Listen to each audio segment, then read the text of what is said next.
Hello, I'm Tony Rathman with Entity Voices Paranormal Evidence. Tonight we have an absolutely fantastic guest. We have Don Phillips and his lovely wife, Patty, joining our show. But in order to give an in-depth background of what Don does, what he's capable of, and his abilities within the paranormal, which actually extend into the supernatural, I'd like to bring on Steve Mera and let him give kind of an opening to Don and what his abilities are. So here comes Steve. Hello, Steve. Hi, Tony. Thanks for having me on.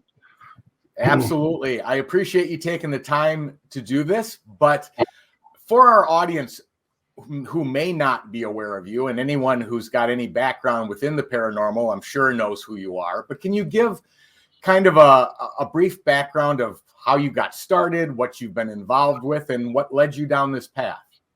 Sure. I've been involved in the subject now for 40 years. And I, at an early age, I became interested in the subject. And then in 1983, when I left school, I decided to get into active investigation and research. And I carried on that for many years, in not just the paranormal. I mean, I did start in the paranormal, but then I got into anomalous phenomena, which pretty much means anything strange, profound, unusual. And then I I got into parapsychology. I spent many years in research in parapsychological studies, which involved all sorts of different things, historical documentation and research to experiments, specialized subjects, some of which have not still been released to the public yet, but I'm sure they will do in time. Yeah, 40 years. I mean, I've been all over the world, done a lot of different investigations, over 800 haunting investigations. Wow. I've done poltergeist cases. I've extensively done as much as I can. And even though that, anybody will tell you it's been in this field long enough, it's a matter of being in the right place at the right time. And Right. I have to say, I have been on occasion and witnessed phenomena myself. It doesn't stop the study of it, of course, even though that I still remain very skeptical on a lot of different things. And I think that it's a healthy approach to be so. Absolutely. And now I lecture all over the world. I'm an international lecturer. I wrote 7 books on the subject. I tutor the investigators course in paranormal phenomena and parapsychological studies. I'm the chairman of Manchester's Aerial Phenomena Investigation Team. I say aerial phenomena because there's a lot of paranormal attributes and high strangeness associated, and that's where I become very interested in that subject. And of course, I'm the founder of the scientific establishment of parapsychology based here in the UK. And that was formed in 1996. And MAPIT was formed in 1974. So it's going back. So I took over MAPIT in 1988, I believe it was. That's impressive. And your background is without a doubt very commendable, and you've achieved some amazing things. So I can't tell you how much I appreciate you taking a few minutes to just do this quick interview. But you came across a gentleman named Don Phillips, and can you tell me how that occurred? How you two met? Not on the best of terms, actually. Honest with you, I'd seen Don Phillips when he was living in the UK. I saw his material around on YouTube pop up now and again, just as I see many others. Right. Everybody's always trying to impress me, though that not many do. And I'd seen Don's material, and I clearly thought, well, he's got to be faking. He's a good hoaxer, Right. I left it at that, and a couple of years passed, and one day out of the blue, I ended up with a phone call from Mr. Phillips, and And he said, "Oh, I can do this and I can do that, and I'm desperately trying to prove to somebody I do have these abilities." And I said to Don, I said, "Well, to be honest, Don, I'm not the guy you need." I said, "You need to go find some ghost hunting team. I'm a parapsychologist. I mean, you won't get anybody. To be honest, you will not get anybody more skeptical than I." No, I said, very, very true. And you won't. have to be that way. And the Absolutely. fact that most people that are doing this stuff today are looking for exactly what you said, recognition. They want to, oh, look what I caught. But I think you probably found out Don's a little different than that. Well, yeah, I mean, and he went, I think he retreated with his tail between his legs. And I think about a month later, he contacted me again, and he was annoyingly adamant.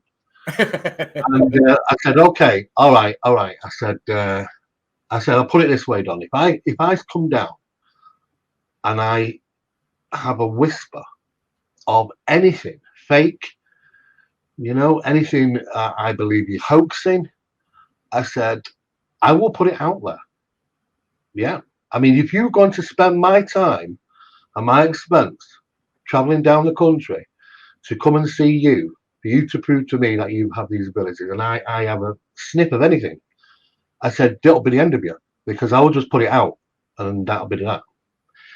And I expect him to just sort of say, "Okay, never mind." But he said, "Absolutely." And I was taken back, to be honest. I thought, well, people like this don't come knocking on parapsychological doors, they usually stay away from them. Right. And I said, "Okay, fine, no problem." So we set a date, and I went down, and I went with a colleague, and we arrived, and I saw Don, and my first appearance of Don was, well, looks a little bit showman-y. I wonder, I think Don got too used to trying to show what he can do on camera than in front of people in a real live sense. And I said, I don't want any of that, just get all the showmanship go. I just want to focus on what you're going to show me. And I said to my colleague, actually, I said, "Don't get comfortable. We'll be gone out of here in about an hour's time." I was there about 12 hours later. Wow. Because, the first thing Don showed me, which is his most common ability, is instrumental transcommunication. I won't say EVP because it's far more than that. The greats up there, Bocci, all sorts of different people around the world, which are listed as some of the world's greatest instrumental transcommunicationists. He needs to be listed with them. Absolutely, as a modern day ITC specialist. If you ask me how he does it, I do not know. Right. I can certainly account for numerous abilities under the clairgous science. I mean, he's clairaudient, he's clairsentient. He's got all the Claudians, and he utilizes them. But the most common thing was, which he first showed me, was to pull out a couple of tape recorders, digital recorders. And of course, me being a parapsychologist, I said, "And this is what you're going to do." And he says, "Well, I'm going to ask the guys a question." I said, "The guys?" "Well, the spirit guys." Of course, I don't really. I thought, "Oh yeah, right, okay, here we go." And he did complete. It was complete silence, and he just showed me. He set them both recording, pressed them at the same time, and asked the question. And he was dead silence for 10 seconds, and then he pressed stop on them both and played them back. When he played them back, there was something on both of them. Wow. Now, they were unclear to me at the time, but definitely some type of vocal response, and different on each one, which is interesting. Oh, wow. Because it wasn't harmonic because I didn't hear it. Right. So the first thing I did is I said, "Give me those recorders. Use my recorders, because these are tested, formatted. They've got numbers on the back of them which are etched in, so they can't be swapped. They can't be." And we recorded the session, which was smart, because you can control the variables then and know that Exactly. Do it again. So of course, I was expecting him to look a bit shocked and that, and he wasn't. He was no problem, and he grabbed them. And again, first recording on these devices, the formatted, remember, 10 seconds record. Then he pressed stop, and then he pressed play. Again, there were vocals, and one of them on one of the devices, exceptionally clear. You could actually make out words. And there was a bit that now, and usually at this point doesn't happen. Right. At this point, I don't have a script, Tony. Yeah, that's my script because I never usually get past that, to be honest with you. But I had to say, okay, I'm a bit dumbfounded here. Okay, so there's one way to prove this once and for all, and it's a test which is pretty much impossible to pass unless you've got some spiritual help, in the sense of speaking. And this was a prepared test for him, which was recorded on camera and witnessed and signed up on. I had 3 envelopes with me. There were 3 images: envelope A, envelope B, envelope C, with 3 different images in them. I didn't know what images were in them. I had no you idea. didn't even know. You didn't even know. Oh, okay. No form of accidental telepathy or anything's going on here. Even I didn't know. So I'm the experiment. So he's got 3 to pick from. And I said, okay, I want you to pick one of the 3, A, B, C, and tell me what the image is on it. Wow. Now that's a tough one. Yeah. That's a real tough one. So the mathematical probability of guessing that would be phenomenal. Next to impossible. So, and I'm looking. He knows I'm looking for pronounce. I said to him, I don't want anything that sounds like it. It's you tell me what it is. Not, oh, it's like this, or it's that, or it could sound like this, or it sounds like this. No, you tell me what it is. Otherwise, no go. Right. Cameras are rolling, witnesses watching. And he's feeling it. He's holding the envelopes. He can't see them. It's absolutely impossible because it's paper within paper within paper in an envelope. And he's feeling them, and they're all sealed up. There's no way you can look at them at the light. It's impossible. And he feels the next one, and he feels the next one, and he goes back a few times, and he picks up one. I think it was the middle one, B.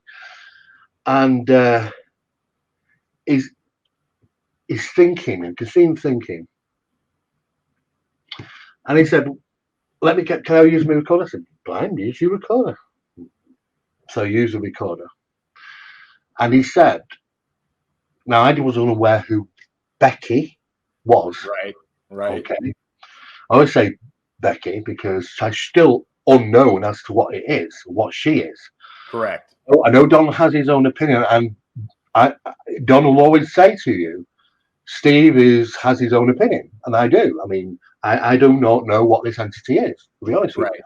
Right. Okay. But it's been with him for quite some years, and he recorded and played back. He asked him what was it, and a voice came back, a female voice on the recorder, quite clear, and to me it sounded like the word kite. And Don did a second one recording. He said, "Did you just say kite, Becky?"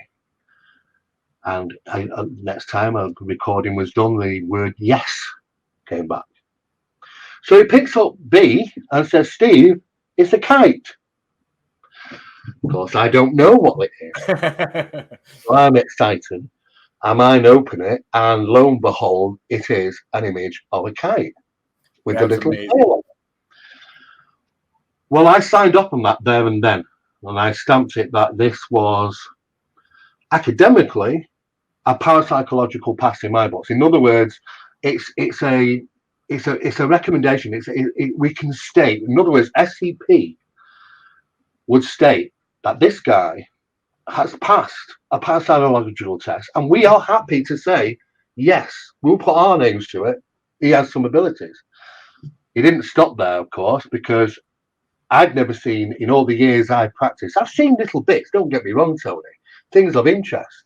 Right. Don was something different, and I stuck with Yes. him. And when I stuck with him, I didn't realize that was just a peak. That was just a bit of his abilities. Tip of the iceberg.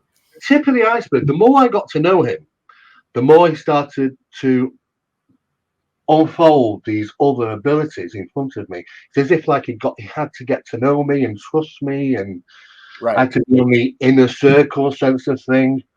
And then it just went crazy to the point where I have sat for hours on end just staring into space, thinking, what the hell is this? You know, because it's much more than just one man's parapsychological capabilities. There's something Exactly. else around Don with him, and it's confusing. It confuses the hell out of me, and I'll tell you, it still does. And I've been in this field now 40 years, and I still know explanations, but some of those things will be how he utilizes energy. Now, Don, I first saw this method in a place called Tutbury Castle, and we were conducting some research there. And I've never been au fait with the word portal. You know, I don't really like the word. I mean, the Right. research now, I mean, I do a lot of research. My colleague is Barry Fitzgerald. He was the head guy on Ghost Hunters International. And to be honest with you, though Barry was involved in traveling to about 54 countries and doing lots of research for 30 odd years doing the paranormal, has interests further than that, like mine, about the high strangeness and what it really consists of. And what we devised with us together is what we call paranormal mechanics. And that is a study of how the paranormal works. Right. That is the science side, and that's what we've been involved in since. And Barry had also met Don because I talked to Barry, and I said, Barry, you know, I've got to introduce you to this guy, you see. So, and of course, Barry said, well, you know, Steve, if you said he's good, I'm interested, bring him over. And I took Don to Ireland, and we met up with Barry, and unbeknown to me, Barry, in that meantime, for 4 weeks before I was going over, had set his traps, had done his work, and performed his test routines. And of course, when Block Don was there, he just blew them all out the water. And I can honestly say, you know, Barry's met a lot of people all over the world who claim to have certain abilities, and he said he's incredible. You know, whenever I heard that Don was coming across to Ireland to spend some time with myself and my wife and Steve Mera, I thought, great, here comes another self-professed sensitive. No doubt with outlandish claims. But you know, getting to meet the guy and actually see the way that he worked, it really was a tremendous experience. You see, Ireland is rich in its living folklore and mythology, something which I knew he wouldn't be accustomed to. So I wanted to put him to the test. I wanted to see if I could break him down almost, understand how he worked. So I contrived 3 locations. Each had their own, I suppose, each had their own aspects on which they would test him to his fullest.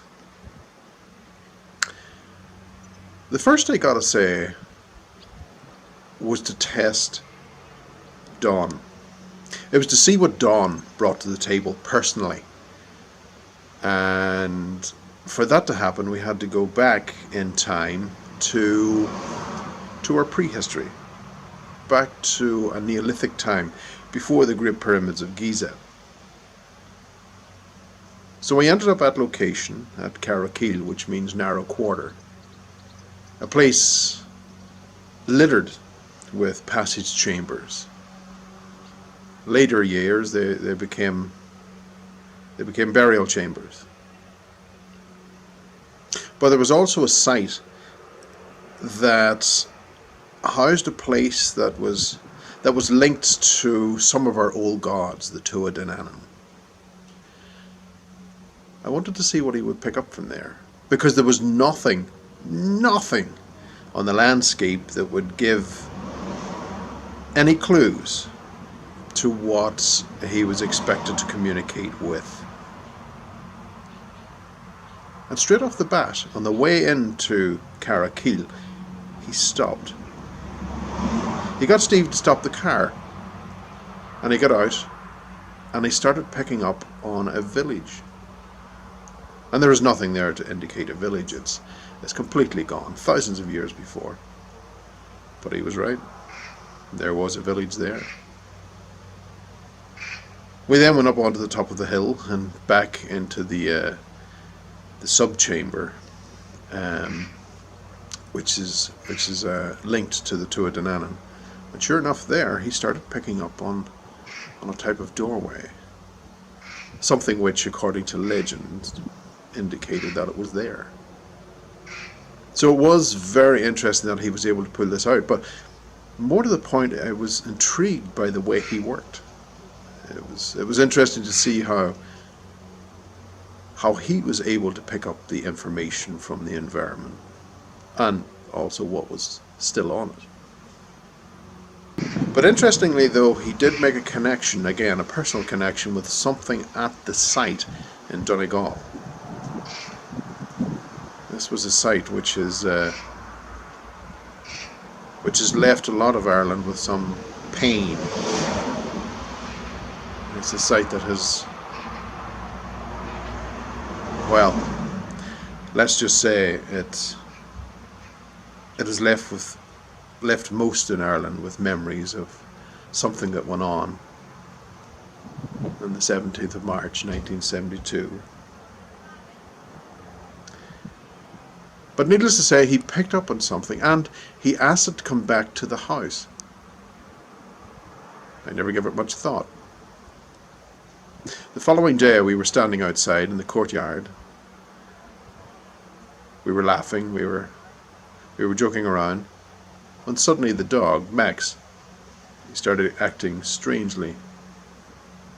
You know, when it's your own animal, you get used to him. You get used to his quirkiness, what triggers him, what doesn't. But this was out of his character, and he jumped up and started to go toward the back fence, and then he suddenly started barking, as if someone was there, someone he didn't know. Moments later, Dawn almost hit the ground when this particular spirit came from Donegal and interacted with him in front of us. It was a very overpowering experience for him. He had to go into the house to settle himself again, but strange nonetheless, and Max was even shook up. He kept watching the back fence. He patrolled the perimeter almost. But strange. But needless to say, his spirit guide never showed up. Day 3. This was the most impressive day, because we ended up going to Lachine, which is in County Sligo, right against the coastline. And this place for a long time was known as a haunted house. But a haunting with a difference, because it's not something that you would tend to pick up on, because the place is a ruin. Trees grew out the middle of it. And really what I was expecting from Don, if he was to use his sensitive abilities, was he maybe would have told me there was a ghost of a butler, or maybe a maid, or something like that. Something that would typically be picked up on, especially with a haunted house, but that wasn't the case. Don started operating in Don's way. And without the aid of his spirit guide, he started pulling information from the environment again. Information which I held in my top pocket in a sealed envelope. And he started talking about Egypt, a connection with Egypt. And this is something which really you really wouldn't get from the house itself, even to draw a link with Egypt in the mainstream in Ireland. Certainly wouldn't be a typical link to be made. Then he started talking about artifacts, where the artifacts were kept, and what was actually happening in the house. The fact that this thing was so rampant that everyone in the house knew that it was there. It was terrifying. Now I knew from the work that I did that it was a jinn. And I knew that the owner of the house, Owen Phibbs, had brought artifacts back in around 1916 and kept them in the house. And the place was known as a museum. It was one of the first things that Dawn had mentioned. It's like it's a museum. Owen Phibbs brought these artifacts back, but there was something attached. This jinn was attached, and it went mad in the house.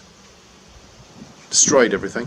People couldn't stay there. It became known as one of the most haunted houses, certainly in Sligo. But it's still there. Dawn didn't know what he was really dealing with. He had never come across that before. Welcome to Ireland, where timing is everything. You get your timing right, yeah, then you'll start seeing things. That twilight between day and night is very important here. And certainly for that, it was very important. Even in its own nature, its confronting nature, it still served and can still serve a punch. And it's something that you need to be very, very careful with. As I said, Don didn't know what he was actually confronting. And he started getting a little passionate, let's say, about his work, and started confronting the entity. Both my wife and I retreated from the house because we don't approve of that. And we spoke about it, and the fact that if he continued, he could end up in some serious trouble. So we went back and we spoke to Don outside the house. We aired our issues, and he understood. But the entity had pulled back. Not because it was afraid of him, it was because it felt that he was below it. And after around 5, maybe 10 minutes, it started to come back. And he started to interact with it. And I have to say, folks,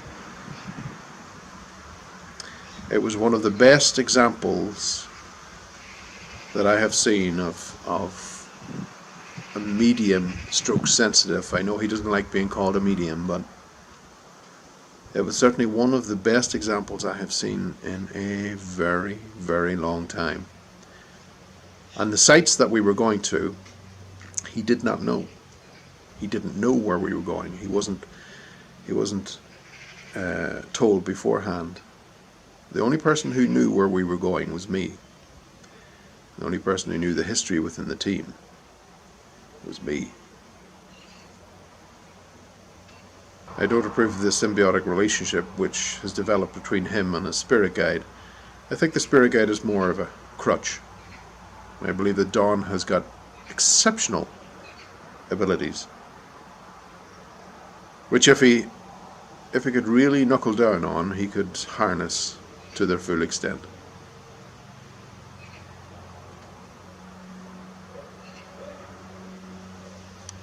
He's absolutely incredible, and he demonstrated it for Barry, and he just had to say exactly as I say, He's one of a kind. I don't know anybody else like him. No, you're absolutely right. And these tests that Barry did were no simple task. I mean, he was taken to areas he's never been before. He was asked what he felt, what was going on there, what kind of impression he got of the land. I understand he was taken to some caves and came back with historical information that was a couple thousand years old. You couldn't have known it. Right. There was no knowledge of him, what he was going to do, where he was going to go. Absolutely nothing. Even I didn't know. Right. Barry wouldn't even tell me. And I said, fine, that's good to do. And Don was reeling off information about places he was about to visit. And he couldn't have known. I don't know how he does, but he done. And it was fascinating. We were there for a week, and for a week he demonstrated how good his ability is, and he is remarkable. At times it's just mind-bending. But I've seen Don utilize what he says is a portal of energy takes place, which paranormal phenomena is attributed to. And I've seen him utilize this on one location, which was Tutbury Castle. He said a portal was opening, and of course I can't see anything, and nothing unusual as far as I'm concerned. And I had some dowsing rods with me. Now these are professional dowsing rods. It doesn't matter if you turn your hand like this; they're not going to turn. They have to be manipulated. Otherwise, you cannot do micro muscular movements to cause them, to shift. And sometimes I've seen some people cause a little flicker, and Don suddenly looked like he just consumed energy. I mean, he went absolutely blood red. I was a bit concerned, actually. I thought, is this guy having an heart attack? Honestly. And he went blood red. The sweat was dripping down him. And it just came from nowhere. And I could see him literally shaking. And he says, I've got this energy. I need to dispel it.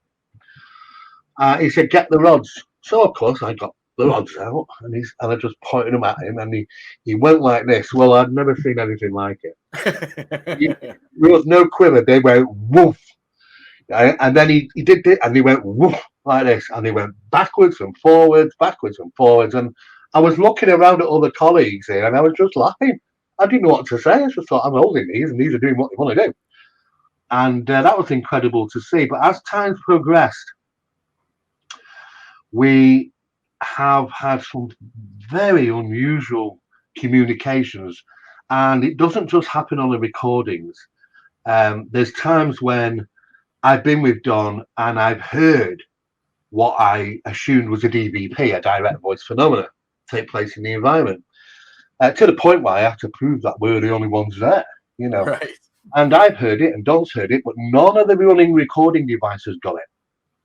So that led us into the experiments of what we discovered was a part of parapsychological phenomena, which is known displacement, a displacement phenomena, which means that the phenomena of communication is targeted. It can target devices and not target that device and target that one. It can target you, it can target me and miss out the third person. I didn't hear anything. Right. Did you not? It can skip devices too. You can have recorders 2 feet apart, yet it can target only one of them. A natural physical sound wave, that's impossible. It's impossible, especially when Olympus are our sponsors during this test and provided the equipment, and they wouldn't have had a clue, and I mean, you got to consider, okay, well, if it's not harmonic, it can't be recording above and below because they're not designed or built to do so.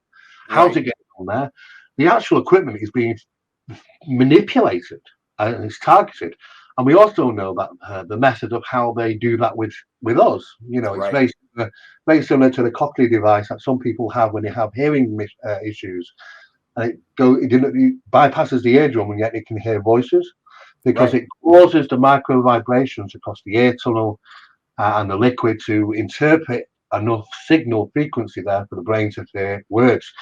And this is how that's produced. It can target us as pieces of equipment. That's an excellent point. And I mean, we've done EVP work for 15 years, and we got to a point where we actually took the mic out. We removed it. Yet we could still get voices recorded without even a mic. So it's not using using sound waves. I say it's targeted phenomena. So we branched off into a whole new study there. It's referred to as transplacing it, you know? And that's led us off into new areas of parapsychological research just because of what was found out through Dom's abilities. And we've done numerous tests, three identical pieces of equipment running at the same time for 10 seconds in a silent environment, female voice on one, male voice on another, clicks and pops that shouldn't even be there on the third one. We know that they're targeted. Now, we thought, okay, well, I mean, because I've been in a circle with Don for a number of years now, I've been privy to information, some of which I can't relay, because you get to that point where it's not just fun anymore. It starts getting serious, because when you're allowed to ask questions and get answers back, that's where it starts getting very interesting. Now, for years, I used to think, wouldn't it be great if I had 10 questions I could ask? You know, but when it really came to the punch, on the day, on the test, what would I like to ask? I had to sit and think about it, because I thought, do I want the answer? And I'll be honest, Tony, 40 years, and I thought to myself, do I want the answer? You know? And I thought, I don't know.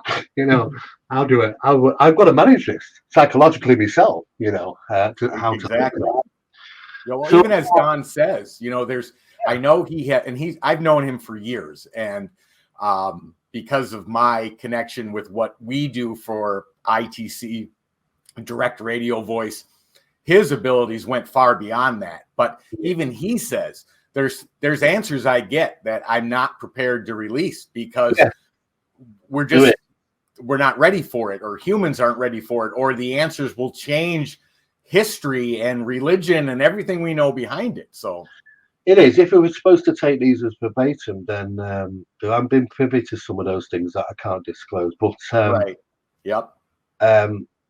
some of them are absolutely fascinating. And I have to say, over the last 3 years, I know that scientists have come forward and confirmed some of the things he's already stated to me about dimensions and you know, those sort of things. And I think I just sit back and I just nod my head. There was one occasion when I was sat in my bedroom, and we were having a conversation, and he was telling me that just because you get an EVP or instrumental transcommunication, whatever you get recorded, most people, if they go to an assumed haunted building and they get an EVP, they immediately assume that it's associated to the haunted building. Right. But in Don's case, what was interesting is that when he asked where they weren't in the building. In fact, they were nowhere near him.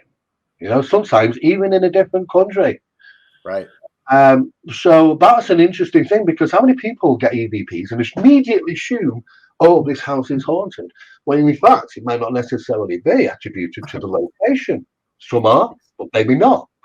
That was also very interesting. So I thought to myself, okay, how did he get that knowledge so quickly? I mean, he's become very much associated with something that's referred to, he calls Becky. And I wasn't allowed to ask Becky questions at first. It took me a while to be involved with Don, to build up some type of trust. Right. And after a while, I got to ask questions, and of course, there were some very interesting answers. And I said, "Do you hear her?" And he said, "Well, sometimes. You know, sometimes I've been with him where he's heard it, Claire, you know, as clairaudient." Correct. He said, "I've just heard this." And I said, "Well, what did you hear?" And he'll tell me. I said, "I didn't hear a bloody thing." Until he goes to record it, he presses record the player back, and there it is. Words are on it of what he's heard clairaudiently. Right. And that's fantastic when that happens. I love that when it happens, when there's a group of people, everybody around and saying, "I didn't hear anything." I wouldn't agree with it. And that's quite amazing. So I know he's tapped in to that level of hearing. And I said on one occasion, I said, well, let's put Becky to the test. I'm sat in the bedroom. Donnie's about over 100 miles away from me. We're on the phone. And I said, okay, I'm going to pick something up here, Don. I want you to ask Becky on your recorder, whatever, you sat there, what I've got in my hand. So he says, yeah, great idea. So he's got the mobile phone to his ear, and he's got the recorder, and I can hear him saying, Becky, what's Steve holding? Shh, and presses record. 10 seconds later, he plays it back. She says, I'm holding a pendulum. Unbeknown to Don, I'm sat on the end of my bed, and I'm holding the pocket watch up, and I'm swinging it backwards and forwards. Right? Now, that was instant. And I thought to myself, wow, if Don wanted to know what I was doing at any time, he probably could know. That he can. Two times I picked up the phone. He said, hi, Steve, did you enjoy your bath? And I get it. I'm a bit worried, it's a bit, you have to think, wow, what's going on here? And I had no shadow of doubt. I mean, I'm the most skeptical person you meet, and I've witnessed things, objects moving by bequest from Don. Yeah. Guys, can you turn these round? Can you move these things? And it does.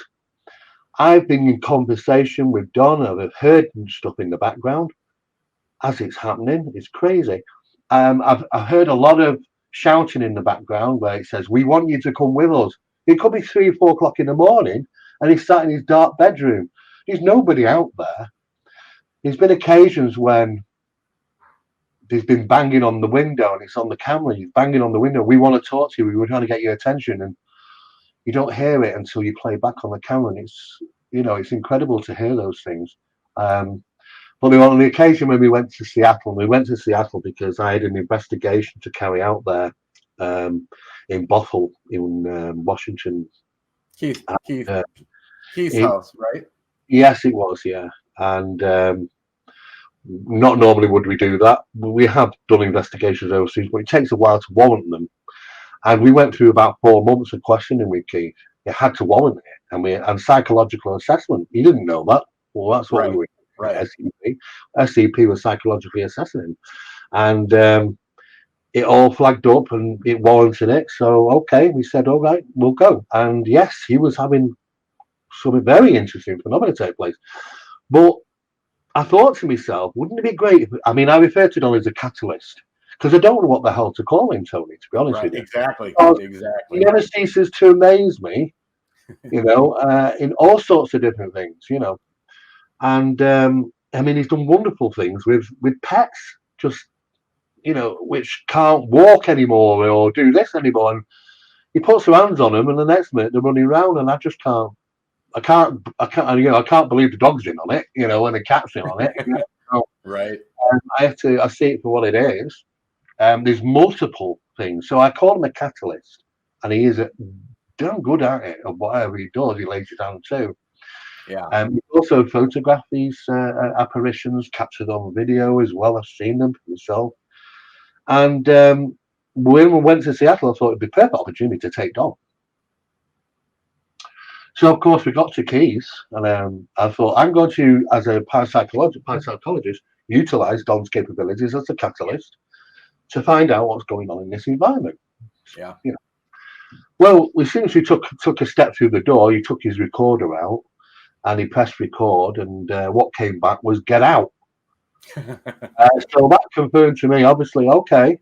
Now, what's really funny is that he's utilised Becky. They work as a team. Right. It's really profound to see.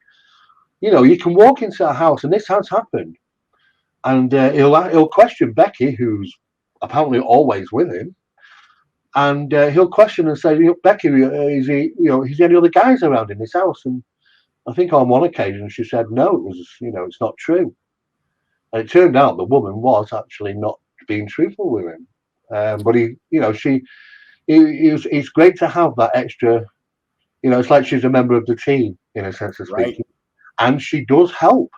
She's never been wrong, to my knowledge. No, never been wrong. she even locates bodies, and that's a weird Right. thing. In Right. wall, in the ground.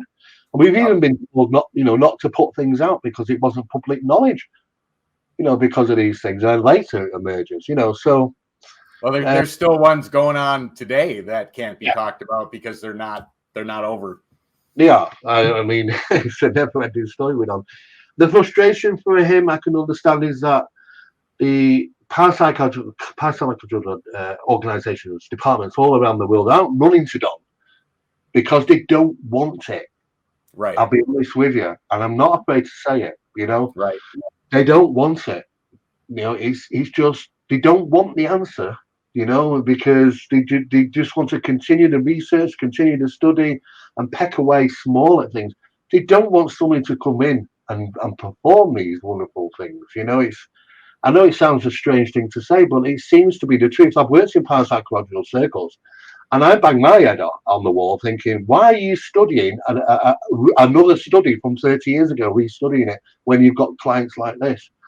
And they said, well, it's got to happen at 6 o'clock in the lab when we want it. I said, well, this guy can. Right. Most people will run a mile because, Correct. a lot of people do have incredible abilities, but they don't wield it. The truth, they say. Nor can they prove it on demand, but Don can. He can, absolutely, and I've been privy to see that. So it's been a remarkable journey, and he's still not over with. There's still many things he wants to do, and he's always raising the bar. And but whilst we were in Seattle, we had a very profound trip because he was informed by Becky that there was also another reason why we were in Seattle. And I didn't know. I just thought we were there for the investigation. And we visited twice to Seattle. And because the second time I went with the president of the Scottish Society of Psychical Research, Nick Kyle. And he confirmed everything as well. And he witnessed Don. In fact, Don lost a piece of equipment. And we were all looking for this piece of equipment, and he got so fed up in the end, he picked up his recorder and asked the guys where it was. And they told him. And he went over, got it out, and there it was. And Nick was privy to see that, and I was privy to see that, and we were just writing it all down because it's a parapsychological dream and things like this happen so regularly. And we took a trip to this very unusual place, which is a tree. It's a very, very spooky looking tree, half dead. And we sat there in the middle of the night. God knows why we were going. I'm just following. I'm just thinking, okay, I'll run with it. I don't know what the hell we're going there for. And he was getting direction. He knew where to go. And we got there. And I witnessed something which truly makes me a believer that there is definitely good things and bad things in this spirit world. Oh, yeah. Call it supernatural or demonic, whatever. But what I witnessed there and the recordings that Don was doing, I could hear them from the car. They were screaming so loud at him about, and the words were coming out as kneel before us. We want you to join us. And all this, that, and Don did something. I can't go into detail too much about it because he's, but what I can say is between him and Becky, seemingly resolved a situation with with some things which were not pleasant. And I tell you that the temperature incredibly dropped so much. I could see my breath. I was shaking in cold. I've never felt a cold like that. It was like I'd suddenly been dropped in Antarctica. Yeah. And I wasn't the only one. Patty had witnessed this. She was with me, and she's thinking, "Oh my God, what's happening?" And I'm thinking, "Well, I was at the tree with Don." And once I started hearing those, and I'll be honest, once I started hearing those things, and it wasn't nice voices, I started taking some steps back. and I found myself in the car. Well, I mean, that would be overwhelming, because I know that story. In fact, hoping tonight we're going to see some clips he's never released from that. But yeah, it wasn't unnerving, I admit. It was the first time in the subject after 40 years I've ever been unnerved. I mean, really unnerved. Sure. You know, because I felt well out of my depth. I thought, you know, I've had to spend 40 years in the subject, you know, learning all of what the professors have done around the world and the advancements in parapsychological research. I was pretty much up there. I felt like a kid. You know, I felt like I was well out of my depth. I'm dealing with something I have no knowledge of, you Sure. know. And that makes perfect sense. I mean, I don't care what science you look at. All of our sciences are based on our 3D reality of our world. But when you get into the supernatural, none of those variables exist. None of them are the same. There's no time constraints. There's no energy constraints. And when you get thrown into that, which you saw firsthand, it absolutely just blows you away, because it doesn't conform to any reality. I was even questioning, was it even a form of paranormal? You know, what's supernatural? It was certainly something much more darker than, going on there. But Don, he managed it. He managed it. He dealt with it. So he was as if like he had knowledge that he hadn't shared with me, and I don't blame him. You know, but he's between him and Becky. Resolved the situation, and there was no return, and it was resolved. You know, and later, after doing some research, found out that there's some nasty things that gone on there, nasty things, very cult-like, and it was attributed to this location, the tree, where certain incidents had happened, and it was right next to an old mortuary. It used to be an old mortuary right next door. So, you know, so it was not just purely by chance we'd just driven out some miles. Could have been anywhere. I mean, there was a purpose. There was a purpose to it. Yeah, there was a purpose, and that was resolved. And so not only did we do an amazing investigation of Key's house, and probably one of the most significant reports compiled by SCP on the whole mass of the investigation. Of course, Keith relocated, obviously, because we couldn't rid the phenomenon, unfortunately. Right. But there was that purpose as well, whatever that was, and I will be honest, I did leave that out of the official report, because I think it's just too much to try and explain. To be honest, right, and I know Don deals with that constantly. I mean, he has so much knowledge that he can't, to use that as a stepping process to get people to understand is a huge challenge in itself, and it's overwhelming. I mean, I can imagine for years he was trying to talk with parapsychologists, people, and they would just put the phone down, and they would have done. I mean, I did. I'll be honest with you. I was unfortunate. I did that a couple of results at times. Right. I was being persistent, and I thought, I'll call him out then. I got a bit angry. I thought, right, you know what? I'm going to ruin this guy. I'll call him out, pestering me on the phone, and I'm glad I did, because it opened my eyes. I mean, it just goes to show I can spend 40 years and you still not see the root of true phenomena, and we're still childlike in regarding the capabilities and things that the phenomena can present. Even though you spend a lifetime in the subject, there's still plenty more to learn. And I have to say, I was surprised to see that there's anybody who's more critic than Don himself. Correct. He criticizes.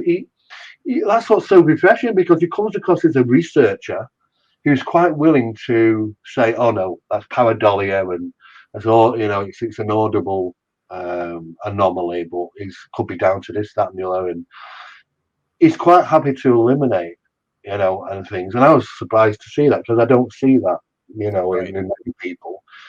But he's, I mean, what he presents, there's 99% of it is thrown away, and some of the stuff he's thrown away is some of the best EVPs I've ever read. Right. A woman turning around saying, "Oh, I've seen a lovely dress." A couple that were having an argument with each other. She said, "Oh, look, I used to look after children," and and then a voice came in the mail. I said, "No, you didn't. You sat on your bum all day at home." Apparently, my husband and wife are in a communication between themselves, Right. and and I was privy to that. And but he will just throw them away, because he's always striving for something better and better. And to be honest, I don't think we've reached. I've not seen a limitation on him. I don't think I've reached a limit with Dom, because I've gone from all that sort of stuff, and now it's about energies and maybe even healing. I mean, maybe he's got capabilities of high healing by the looks of it.